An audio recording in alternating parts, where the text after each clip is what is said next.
Assalamualaikum warahmatullahi wabarakatuh.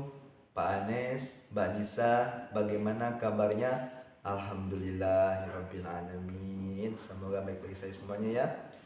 Kita diskusi yuk tentang kajian filologi Islam Nusantara. Kita sama-sama sharing pengetahuan, kita buat nambah wawasan.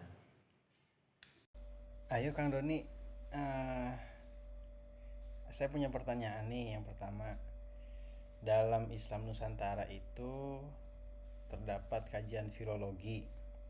Sebenarnya apa sih yang dimaksud dengan filologi? Menurut jurnal yang saya baca, yakni menurut Jarmais tahun 2002, kajian filologi adalah ilmu yang meneliti naskah-naskah lama. Naskah tambahannya adalah semua bahan tulisan tangan nenek moyang kita dahulu.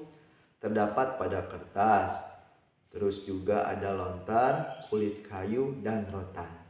Asumsi ini didasarkan pada tulisan tangan yang tersimpan ratusan tahun yang lalu. Tentu banyak tanda bacaan yang hilang, seperti titik dan huruf. Dengan begitu, dibutuhkanlah suatu cara untuk merekonstruksi tulisan-tulisan tersebut. Dalam hal ini, naskah kuno berkaitan dengan perkembangan Islam di Nusantara. Mbak Nisa, tahu gak kalau fungsi kajian filologi itu untuk apa saja? Monggo dijelaskan. Yang aku tahu, kajian filologi itu berfungsi sebagai ilmu tentang pengetahuan yang pernah ada. Contohnya sebagai ilmu bahasa, sebagai ilmu sastra tinggi, atau juga sebagai study text. Nah, Mas Anes, kita mau tahu dong tentang penjelasan objek apa saja sih yang menjadi sasaran dalam teliti ilmu filologi? Gini nih, yang aku tahu dalam filologi itu yang jadi sasaran penelitian itu naskah, manuskrip, dan pastinya itu jadi bahan informasi perkembangan peradaban zaman dulu gitu. Oh ya, kalian pernah tahu nggak contoh-contoh dari kajian filologi yang dikaji dalam Islam Nusantara? Oh, yang saya tahu juga berdasarkan jurnal yang saya pernah baca, karya Handoko tahun 2015 menyebutkan ada teks yang berisi doa yang dituliskan di atas lempengan kayu berbentuk kipas. Di daerah mana? Di daerah Hitulama, yaitu Pulau Maluku. Dan ada juga lempengan logam kuningan yang membuat tata cara mendirikan waktu sholat, arah kiblat, dan di mana adanya? Di Ambon sana. Nah itu.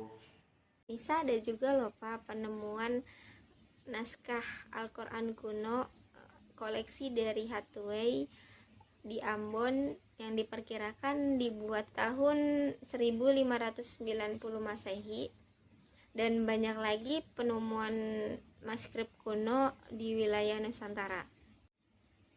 Lalu apa saja sih Pak hikmah dari pelajaran yang bisa kita ambil dalam filologi ini?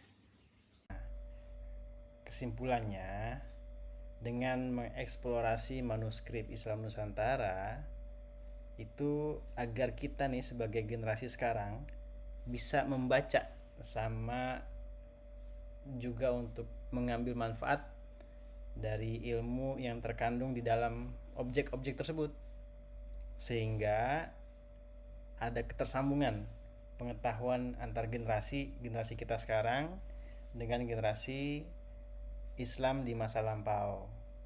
Bahkan kalau perlu kita bisa menggunakan pendekatan filologi yang baru ini sehingga paham mengenai apa itu Islam Nusantara bisa kita terima dengan lebih sempurna. Kurang lebihnya sih begitu. Makasih ya semua teman-teman yang udah sharing ilmunya. Semoga ini jadi wawasan kita untuk terus menggali ilmu pengetahuan kita dan meningkatkan pengetahuan dan wawasan keislaman kita. Terima kasih Pak Anes dan Mbak Nisa atas sering-sering ilmunya.